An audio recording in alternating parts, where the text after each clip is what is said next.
H.P. Lovecraft. He.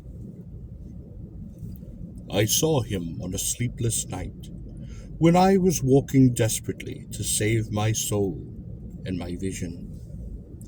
My coming to New York had been a mistake, for whereas I had looked for poignant wonder and inspiration in the teeming labyrinths of ancient streets that twist endlessly from forgotten courts and squares and waterfronts to courts and squares and waterfronts equally forgotten, and in the cyclopean modern towers and pinnacles that rise blackly Babylonian under the waning moons, I had found instead only a sense of horror and oppression which threatened to master, paralyze, and annihilate me. The disillusion had been gradual. Coming for the first time upon the town, I had seen it in the sunset from a bridge, majestic above its waters, its incredible peaks and pyramids rising flower-like and delicate from pools of violet mist to play with the flaming golden clouds and the first stars of evening. Then it had lighted up window by window above the shimmering tides, where lanterns nodded and gilded and deep horns bayed weird harmonies. Itself became a starry firmament of dream, redolent of fairy music, and one with the marbles of Carcassonne, Samarkand, and El Dorado. All glorious and half fabulous, all beautiful cities.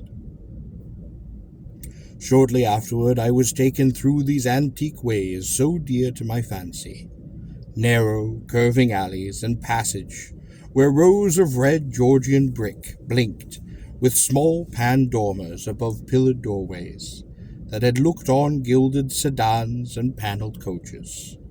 And in the first flush of realization of these long-wished things, I thought I indeed had achieved some treasure as would make me in time a poet. But success and happiness were not to be.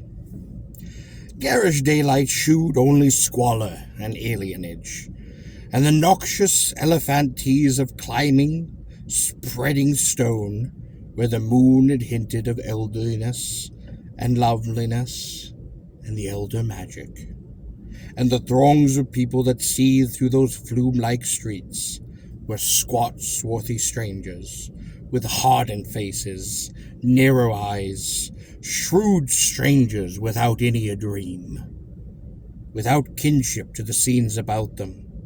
They would never mean aught to blue-eyed man of the old folk, with the love of the fair green lanes and white New England village steeples in his heart. So instead of the poems I had hoped for, there came only a shuddering blankness and effable loneliness. I saw at least a fearful truth which no one would ever dare to breathe before, the unwhisperable secret of secrets, the fact that this city of stone and stairder is not a sentient preparation of the old New York, as London is of old New York, and Paris is of old Paris, but that it is in fact dead, its sprawling body imperfectly embalmed and infested with those queer animate things which have nothing to do with it as it was in its life. Upon making this discovery, I ceased to sleep comfortably, though something of a resigned tranquillity came back as I gradually formed the habit of keeping off the streets by day and venturing abroad only upon night, when darkness calls forth what little of that past still hovers, wraith-like, about the old white doorways, and remembers those stalwart forms that once passed through them. With this mode of relief, I even wrote a few poems, and still refrained from going home to my people, lest I seem to crawl back ignobly in defeat. Then, upon a sleepless night's walk, I met the man. It was in a grotesquely hidden courtyard of the Greenwich section, for there in my ignorance I had settled, having heard of the place as the natural home of poets and artists. The archaic lanes and houses and unexpected bits of square and court had indeed delighted me. And when I found the poets and artists to just be loud-voiced pretenders, whose quaintness is tinsel, and whose lives are denial of all that pure beauty which is true poetry and art, I stayed for love of these venerable things.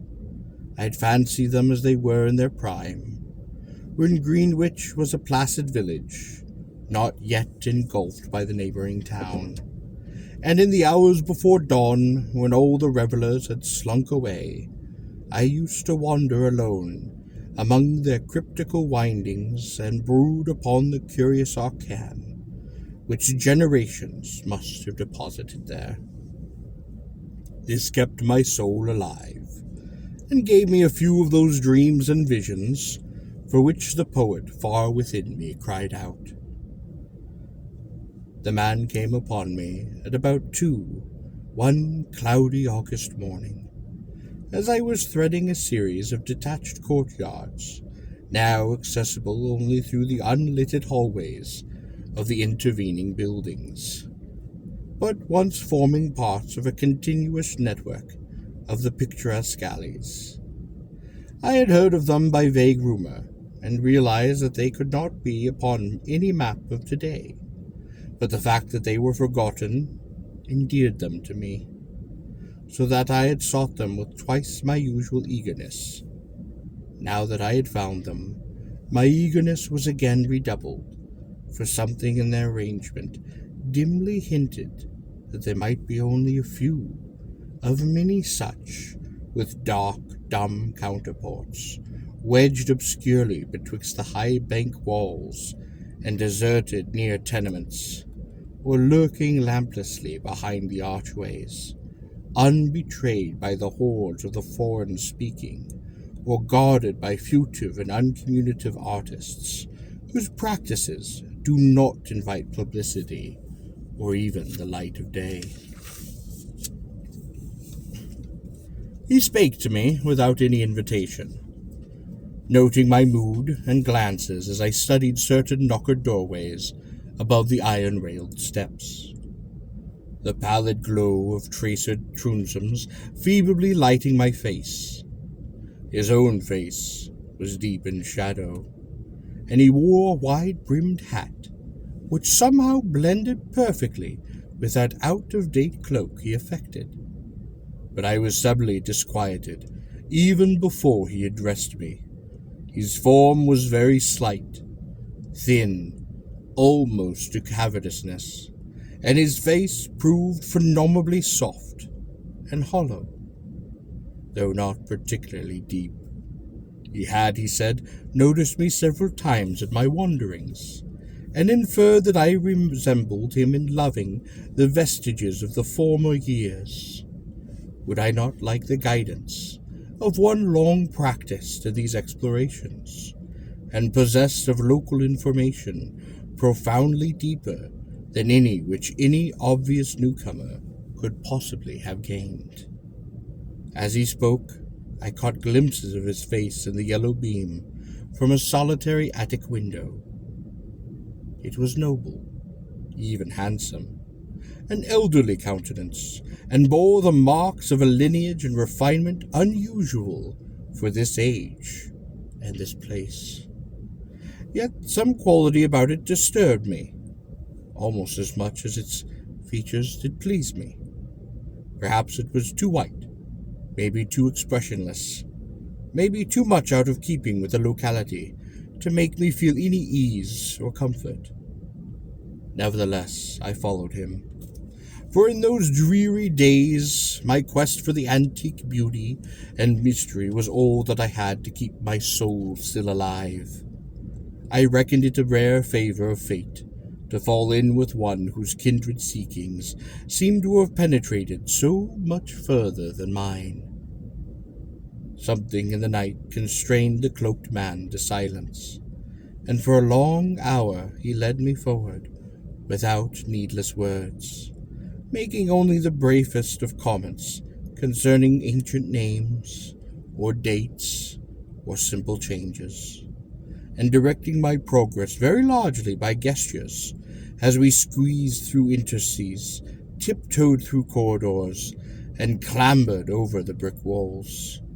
We once crawled upon hands and knees through a low-arched passageway of stone, whose immense length and tortuous twistings effaced at every hint of geographical locations I had managed to preserve.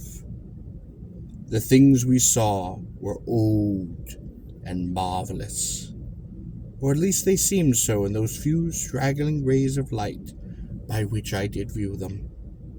I shall never forget the tottering Ionic columns, those fluted pilasters, those urn-headed iron-fenced posts, and fleeting lintel windows, decorative fanlights that appeared to grow the quainter and stranger the deeper we advanced into his inexhaustible maze of unknown antiquity.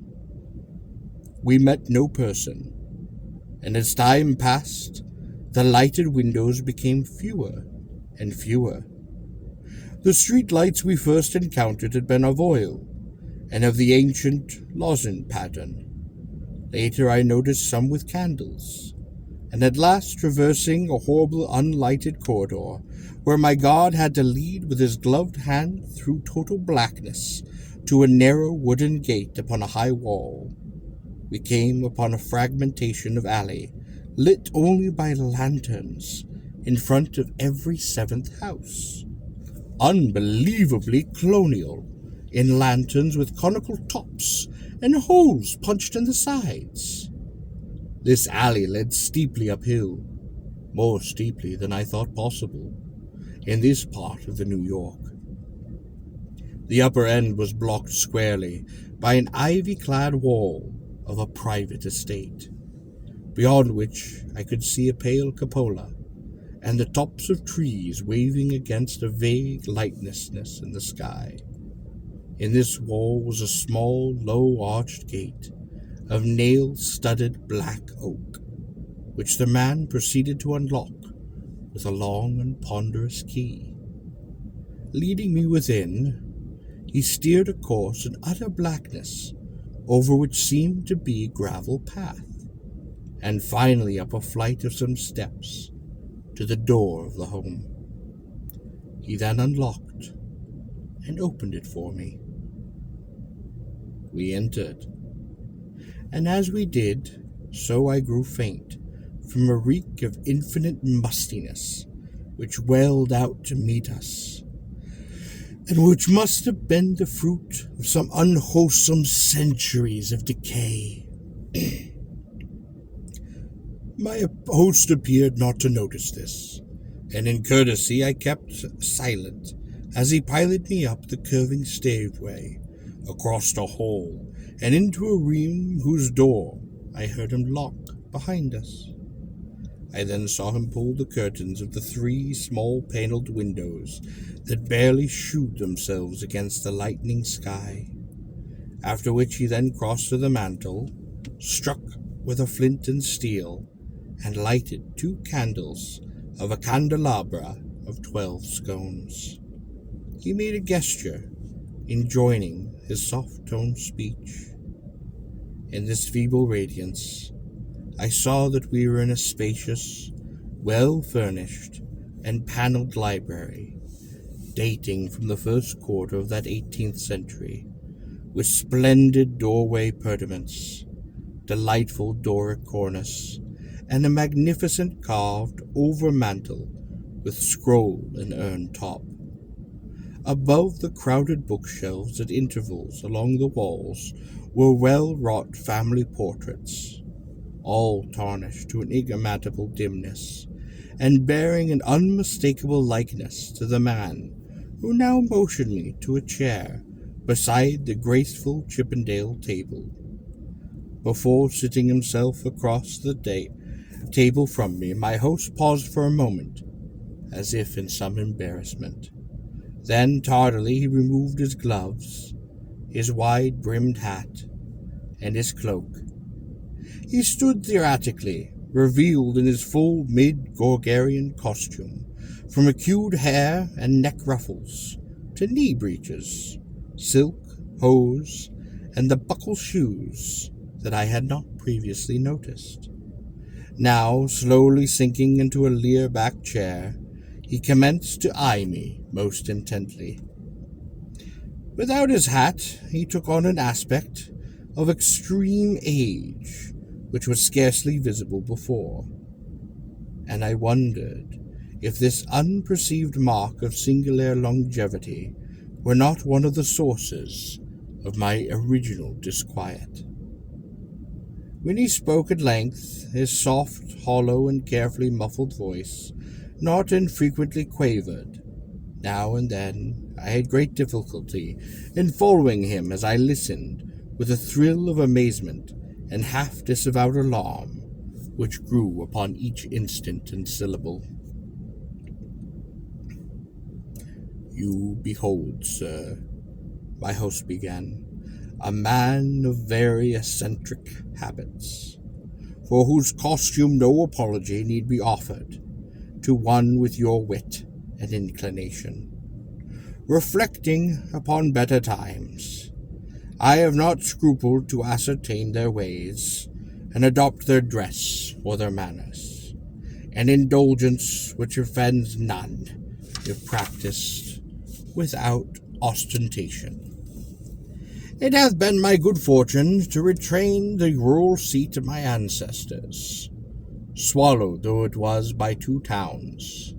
First, Greenwich, which built up hither after 1800, then New York, which joined on in near 1830. There were many reasons for the close keeping of this place within my family, and I have not been remiss in discharging such obligation. The squire who succeeded to it in 1768 studied Sauterne arts and made Sauterne discoveries, all connected with influencing residences in this particular plot of ground, and eminently deserving of the strongest guarding. Some curious effects of these arts and discoveries I now propose to shew you, under the strictest of secrecies, and I believe I may rely upon my judgment of men enough to have no distrust of either your interest or your fidelity." He paused, but I could only nod my head. I have said that I was alarmed, yet to my soul nothing was more deadly than the material daylight world of New York, and whether this man were a harmless eccentric or a wielder of dangerous arts, I have no choice save to follow him and slake my sense of thunder on whatever he might have to offer. So I listened. "To my ancestor," he softly continued, "there appeared to reside some very remarkable qualities in the will of mankind, qualities having a little suspected dominance, not only over the act of oneself and of others, but every variety of force and substance in nature, and over many elements and dimensions deemed more universal than nature herself. May I say that he flouted the sanity of things as great as space and time, and that he put to strange uses the rights of Sauterne half-breed Red Indians, once encamped upon this very hill. These natives shewed choler when the place was built, and were plaguily pestilent in asking to visit the grounds at the full of the moon. For years they stole over the wall each month when they could, and by stealth performed their Sartian acts. Then, in 68, the new squire catched them at their doings. He stood still at what he saw. Thereafter he bargained with them, and exchanged the free access of his grounds for the exact inwardness of what they did, learning that the grandfathers got part of their custom from red ancestors and part from the old Dutchman in the time of the States General. Pox on him. I'm afeard the squire must have served them monstrous bad rum, whether or not by intent. For a week after he learned the secret, he was the only man still living that knew it. You, sir, are the first outsider to be told there is a secret, and split me if I'd have risked tampering that much with powers, had you not been so hot after bygone things. I shuddered as the man grew colloquial, and with familiar speech of another day, he continued on. But you must know, sir, with what the squire got from those mongrel savages was but a small part of the learning he came to have. He had not been at Oxford for nothing, nor talked to no account with an ancient schism and astrologist in Paris. He was, in fine, made sensible that all the world is but the smoke of our intellects, past the bidding of the vulgar, but by the wise to be puffed out and drawn in like any cloud of prime Virginia tobacco.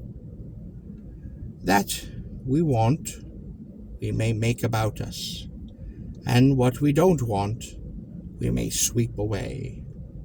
I won't say that all this is wholly true in body, but 'tis sufficient true to furnish a very purty spectacle now and then. You, I conceive, would be tickled by a better sight of Satia in other years than your fancy affords you, so be pleased to hold back any fright at what I design to shew. Come to the window, but be quiet. My host now took my hand, and drew me to one of those two windows upon the long side of the melodious room, and at the first touch of his ungloved fingers, I turned cold. His flesh, though it was dry, and it was firm, was of the quality of ice, and I almost shrank away from his pulling. But again I thought of the emptiness and horror of reality, and boldly prepared to follow whithersoever I thought he might lead. Once at the window, the man drew apart the yellow silk curtains, and directed my stare into the blankness outside. For a moment I saw nothing save a myriad of tiny dancing lights, far, far before me. Then, as if in response to an insidious motion of my host's hand, a flash of heat lightning played over the scene, and I looked out upon a sea of luxuriant foliage unpolluted, and not the sea of roofs to be expected by any normal mind. On my right, the Hudson glittered wickedly, and in the distance ahead I saw the unhealthy shimmering of a vast salt marsh, constellated with nervous fireflies. The flash died, and an evil smile illumined the waxy face of that aged necromancer. That was before my time, before even the new squire's time. Pray, let me try again. I was faint, even fainter when the hateful modernity of that accursed city had made me. Good God, I whispered.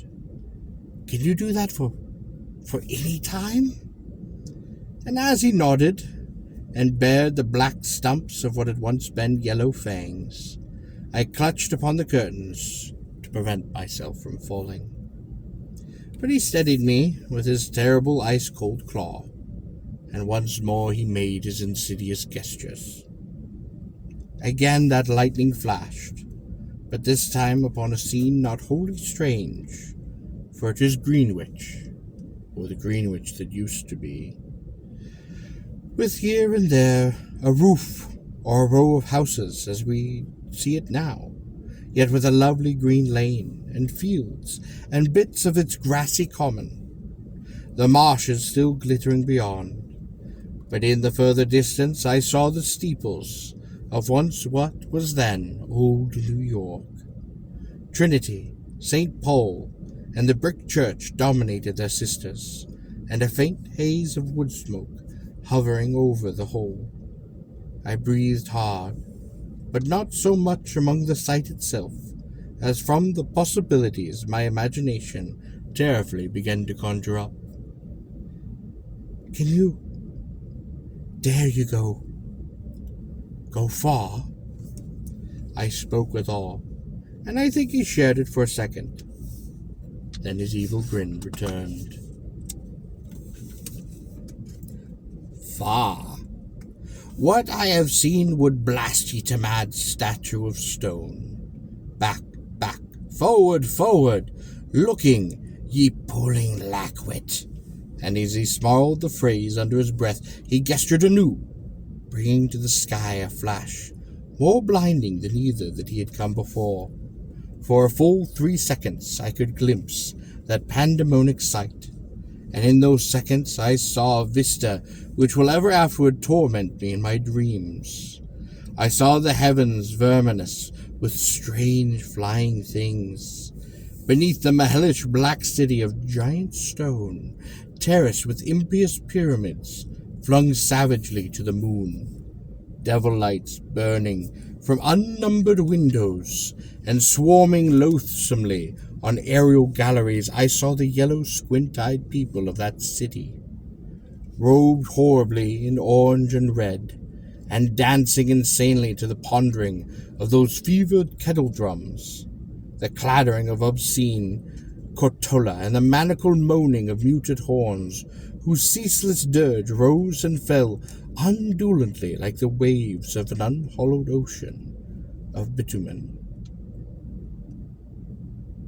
I saw this vista, I say, and heard as with the mind's eye the blasphemous dandinel of cacophony which compromised it.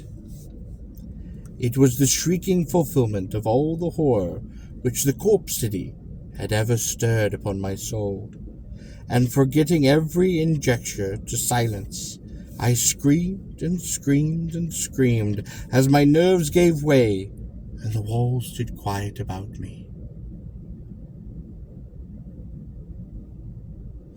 Then, as the flash subsided, I saw that my host was trembling too, a look of shocking fear half blotting from his face that serpent distortion of rage which my screams had excited. He tottered, clutched upon the curtains as I had done before, and wiggled his head wildly. Like a hunted animal, God knows he had cause, for at the echoes of my screaming died there came another sound, so hellishly suggestive that only numbed emotion kept me sane and conscious.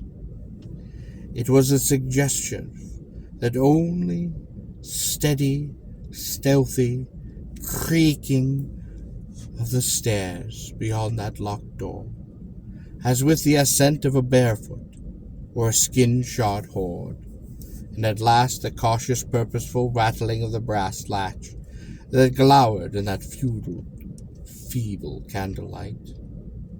The old man clawed and spat at me through the mouldy air, and barked things in his throat as he swayed with the yellow curtains he clutched. The full moon, damn ye, ye yelping dog!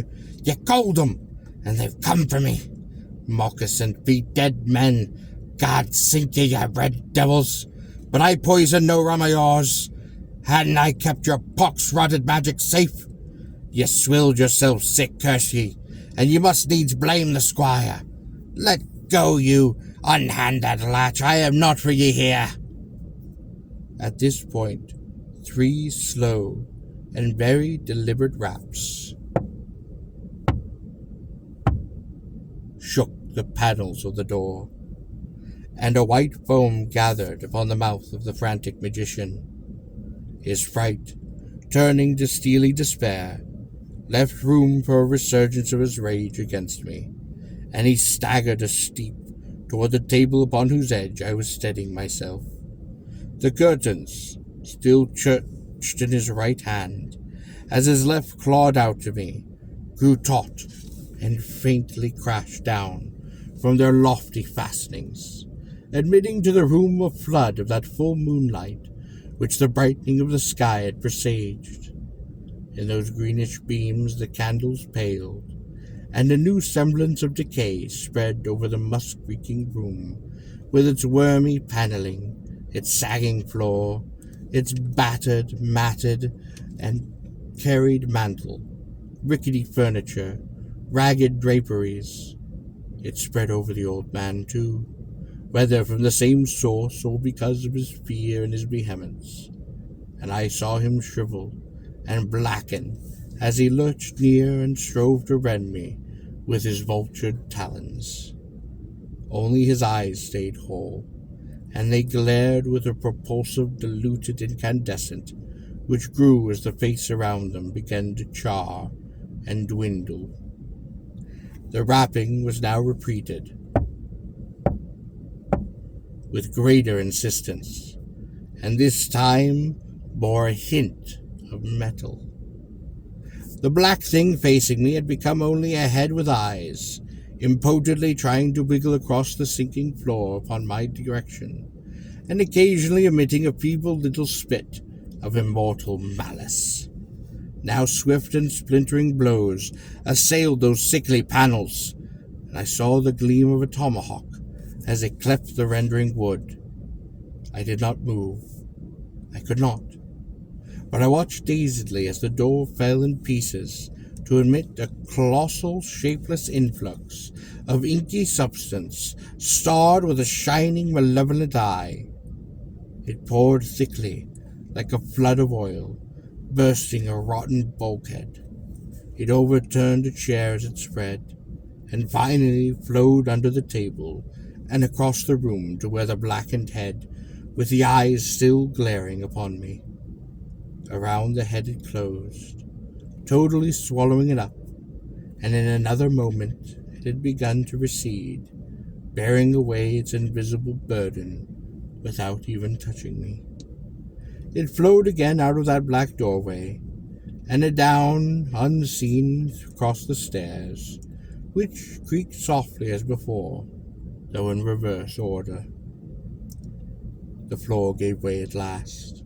I slid gaspingly down into the nightened chamber below, choking with cobwebs, and the half swooned with terror. The green moon, shining through that broken window, showed me the hall, the half-door, half-open, and as I rose from the plaster-strewn floor and twisted myself free from those sagged ceilings, I saw sweep past it an awful torrent of blackness, with scores of its baleful eyes glowing in it. It was seeking the door to the cellar, and when I found it, it vanished therein. I now felt the floor of the lower room giving as that of the upper chamber had done, and once a crashing above had been followed by the fall past the west window of something which must have been the cupola, now liberated from the window of something which must have been. I rushed through the hall to the front door, and finding myself unable to open it, I seized a chair and shattered a window, climbing frenzied out upon the unkempt lawn, where moonlight danced over yard-like glass and weeds. The wall was high, and all the gates were locked, but moving a pile of boxes in a corner, I imagined to gain the top, and clinging to that great stone urn set there. About me in my exhaustion I could see only strange walls and windows and old garbled roofs. The steep street of my approach was nowhere visible, and the little I did not see succumbed rapidly to a mist that rolled in front of the river, despite the glaring moonlight. Suddenly the urn to which I clung began to tremble, as if sharing my own lethal dizziness, and in another instant my body was plunging downward, to what? I knew not. The man who found me said that I must have crawled a long way, despite my broken bone, for a trail of blood stretched off as far as he dared look. The gathering rain soon affected this link with the scene of my ordeal, and reports could state no more than what I had appeared from a place unknown to the entrance of a little black court upon Perry Street. I never sought to return to those treacherous labyrinths, nor would I direct any sane man thither if I could. Of who or what that ancient creature was, I have no idea. But I repeat that the city is dead, and it is full of those unsuspected horrors. Whether he was gone, I do not know. But I have gone home to pure New England, which fragrant sea winds swoop upon at every evening.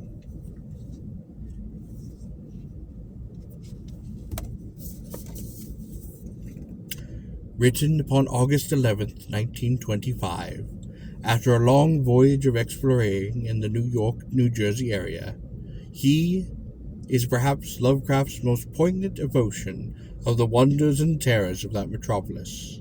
Its grim remark, "My coming to New York was a mistake," has been taken as an admission that Lovecraft's marriage to Sonia and his move to the big city were catastrophic errors. The tale's cosmic vision of a future New York overrun by strange flying things are powerful, although its mention of yellow squint-eyed people is disturbing. The story appeared in Yellow Tales, September 1926.